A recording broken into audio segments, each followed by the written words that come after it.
I just finished posting a video about debt and dealing with debt, my own personal circumstances. But upon reflecting and watching that video back myself, I just thought I'd talk about just something else. And this won't be a very long video, I wouldn't assume. And I'm not going to presume that other people have a similar lifestyle to me. I'm just going to talk from my own personal experience. And by doing that, hopefully, I'll give people an opportunity to reflect upon their own lives and make decisions for themselves. It's not about mirroring each other. We're all at different stages of our journey. So what fits for me may not fit for someone else, but maybe down the road you will do something similar or not. Um, so let's talk about spending habits and the fact that I'm a very simple person. I don't need a lot of what other people acquire. It doesn't bring me fulfillment. It's a waste of money.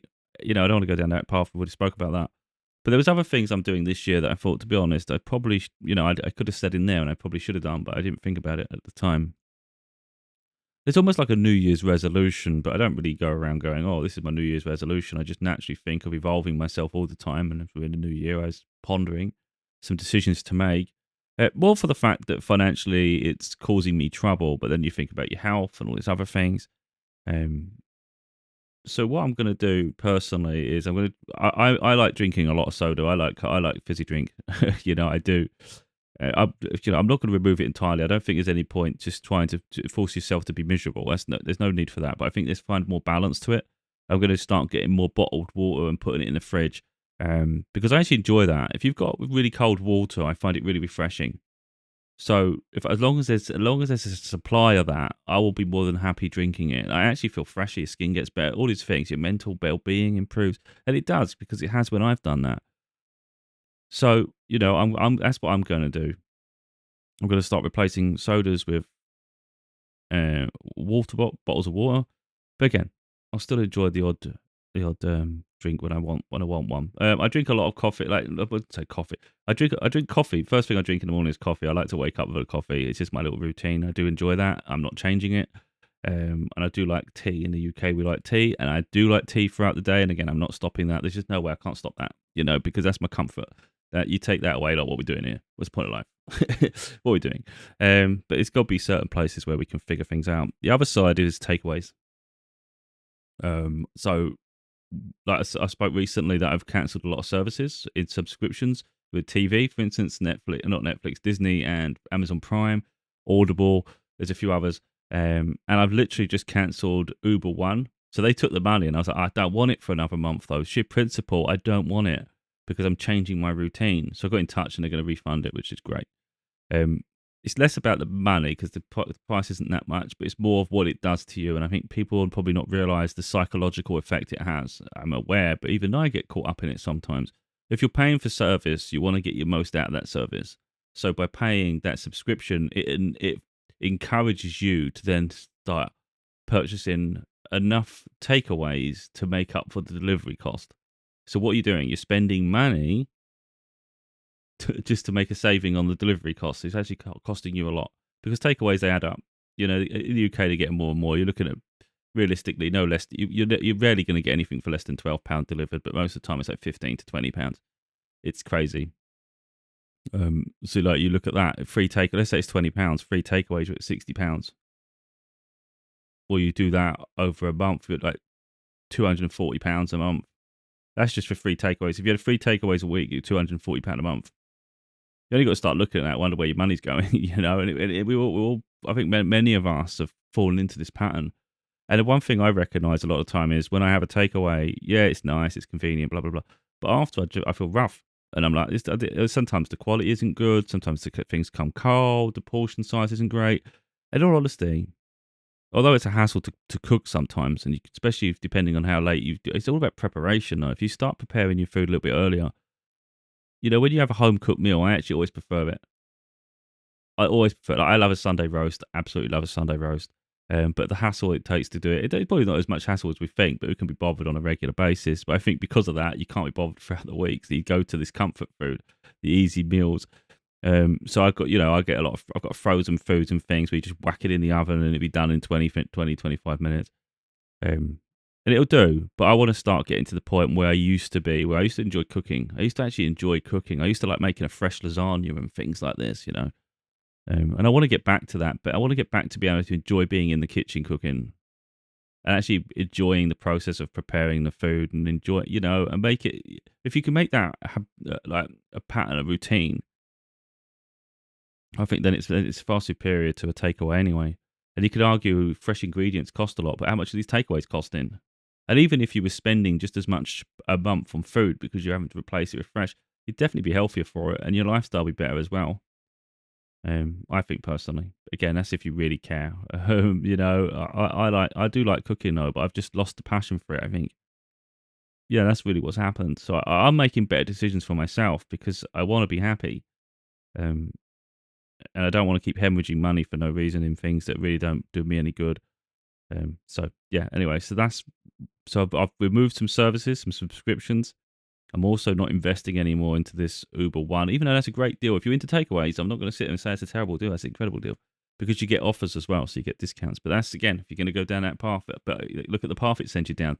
They give you offers to get you to keep spending. It's smart. It's good advertising. It's a great way to keep you going.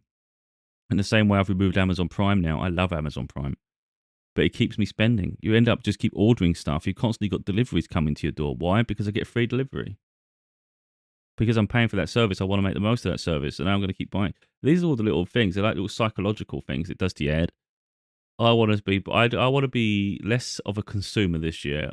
It doesn't mean I'm going to forgo everything. I'm not an idiot. I'm not like I don't do things. I don't make myself. I don't punish myself. But it's like what do I actually need? I have enough around me. I've got material wise. I've got enough. So then it's kind of like let's start focusing when to prepare meals. Start balancing. Get more healthy with that as well. More balance. Um, because sometimes personally, I miss meals. Sometimes I miss lunch and things, but as a knock-on effect, what happens when I miss lunch? I snack more often.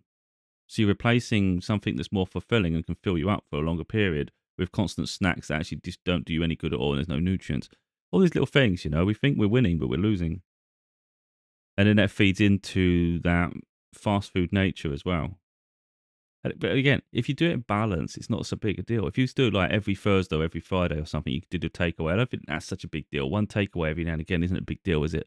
But I think what you find for the most part is once you do it less, I think you'll realize that wasn't really worth it. It's more of like a cheat day, isn't it? But yeah, I want to start making meals. I want to start doing something where I start making like a folder really of the foods, the meals I like making. I don't know. I'm going to come up with a plan so I can organize myself better because I think if you prepare like that, you know what ingredients you need. Um, and it's like mix the weeks up a little bit, so like different things, but find a routine that works. I think. But anyway, that's where I'm at. But this may seem absolutely bizarre to some people because they may already be living like that. So all of us are at different stages of our journeys in life and routines.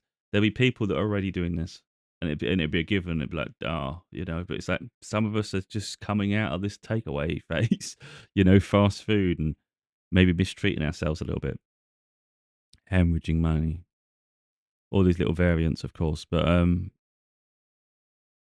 yeah, that's what I'm doing anyway. So I'm gonna be trying to enjoy the process of getting back to cooking.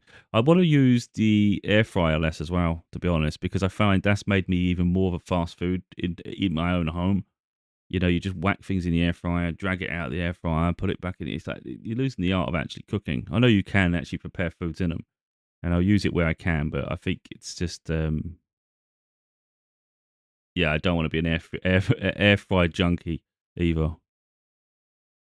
So yeah, but anyway, that's where I'm at. And maybe me talking about it, maybe it helps other people, maybe have a little bit of reflection upon their own life and whether they need what they have. Because I think there is like a pattern epidemic really of takeaway purchasing. I think everyone's gone crazy, like again myself included.